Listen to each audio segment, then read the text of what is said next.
Land Rover Defender 1990 to 2016.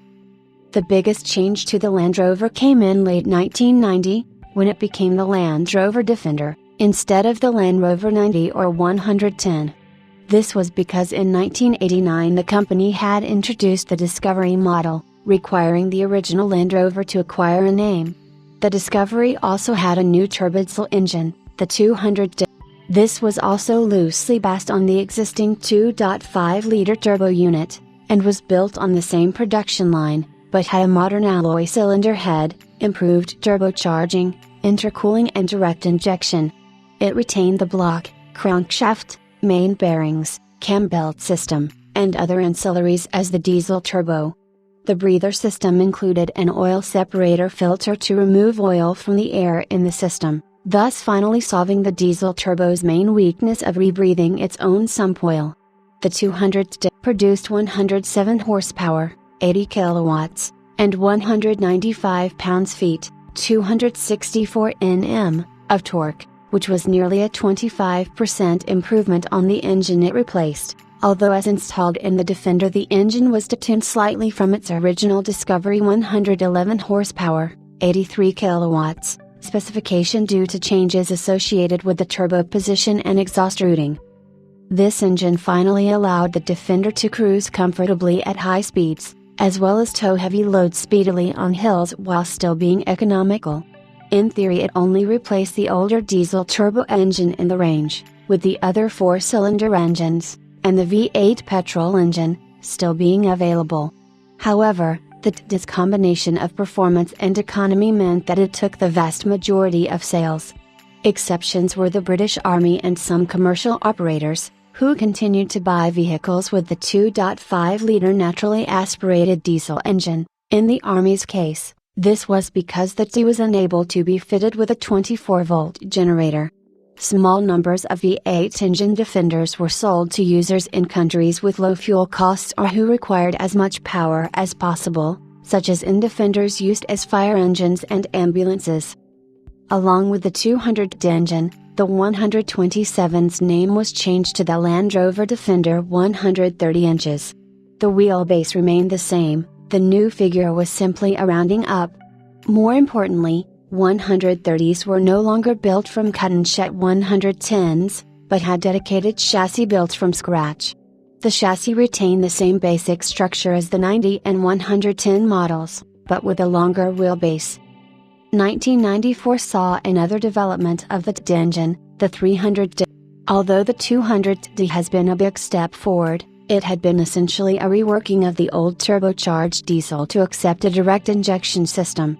In contrast, the 300D was virtually new, despite the same capacity, and both the Defender and the Discovery had engines in the same state of tune, 111 bhp, 83 kilowatts, 195 lb-ft, 264 Nm.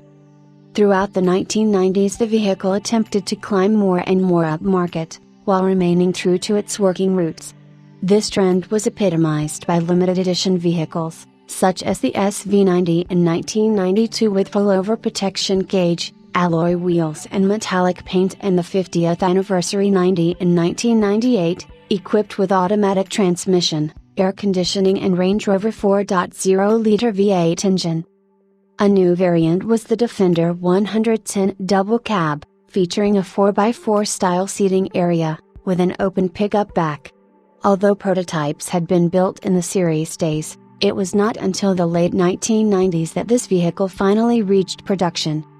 Land Rover South Africa offered a unique Defender during the period the group was owned by BMW.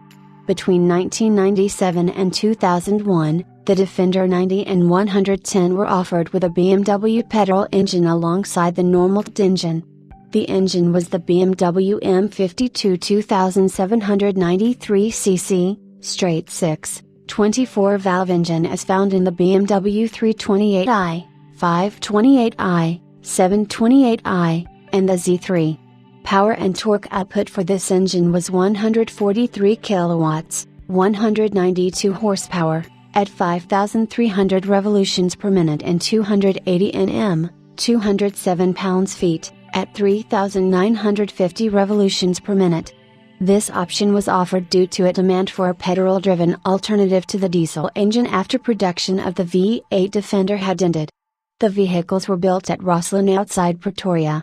Total production for the 2.8i was 1,395, which included 656 Defender 90s and 739 Defender 110s. This is an estimate based on sales figures from the National Association of Automobile Manufacturers of South Africa, NAMSA. Early models were not speed restricted, but later models were limited to 160 km per hour. According to Land Rover South Africa, after the groundbreaking amalgamation of the Rover Group with BMW internationally, the Defender 2.8i became the priority project of the two companies in February 1996 with the approval of both Land Rover UK and BMW AG. It is the first joint development since Land Rover South Africa was formed in January 1995. Some of BMW's top engineers, including Frank Eisenberg, head of BMW driver training and the F87 M2 project, were part of the development team.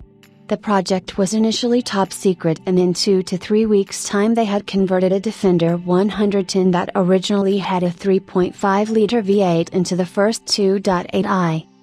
To adapt the BMW M52 engine to the Defender chassis, the engineers were able to utilize some of the parts from the recently developed BMW M51 diesel-powered Range Rover 2.5 DSE. They used the clutch housing, flywheel, and slave cylinder from that vehicle to connect the engine to the R380 gearbox, but they had to produce a new clutch housing adapter, bell housing, for the petrol M52 engine in the Defender. The unique clutch housing adapter was necessary because the petrol M52 engine is tilted 10 degrees compared to the diesel M51 engine, and it needed to be longer to match the input shaft of the R380 gearbox borrowed from the 300 Defender. Due to the large diameter gearbox input shaft, the standard BMW pilot bearing could not be fitted, so a unique pilot bushing made of oilite bronze was developed.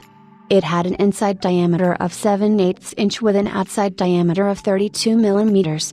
A mixture of non-metric and metric specifications are common on Land Rovers. Other unique parts that were developed for the 2.8i were the air intake ducts both before and after the Donaldson FBG radial sealed air cleaner, engine mounts, radiator cowl, cooling hoses, fuel lines, clutch lines, air conditioning system, engine wiring, tachometer gauge, exhaust system, and a specially tuned Siemens MS41.0 DME with a Lucas 10 alarm in place of the drive-away protection system, EWS, used on BMWs. Because the M52 generates the most power in the middle and upper ranges of its power band, engineers fitted the 2.8i with a 1.667 to 1 gear ratio LT230 transfer box. The readily available power made the vehicle particularly well suited for traversing a wide range of grueling terrain such as sand dunes. The high gear ratio also helped the 2.8i sprint from 0 to 100 km per hour in 9.3 seconds, making it the fastest production Defender ever made. To make the vehicle ready for production, prototypes were subjected to extensive testing. According to Land Rover South Africa, the development of the Defender 2.8i engine included high-speed testing, off-roading, weighting, high-impact durability, trailer towing, hot and cold climate testing, high-altitude and sea-level tests, as well as intensive component testing, both in South Africa and in the United Kingdom. No less than 6 vehicles underwent more than 500 kilometers of on- and off-road testing. The new BMW M52 Defender performed better than the V8 Defender it replaced in nearly every test. At least 3 of the original 6 2.8i prototype vehicles were in NAS 1995 Defender 90 soft top that had been built right-hand drive and received the BMW M52 engine in place of the 3.9-liter V8.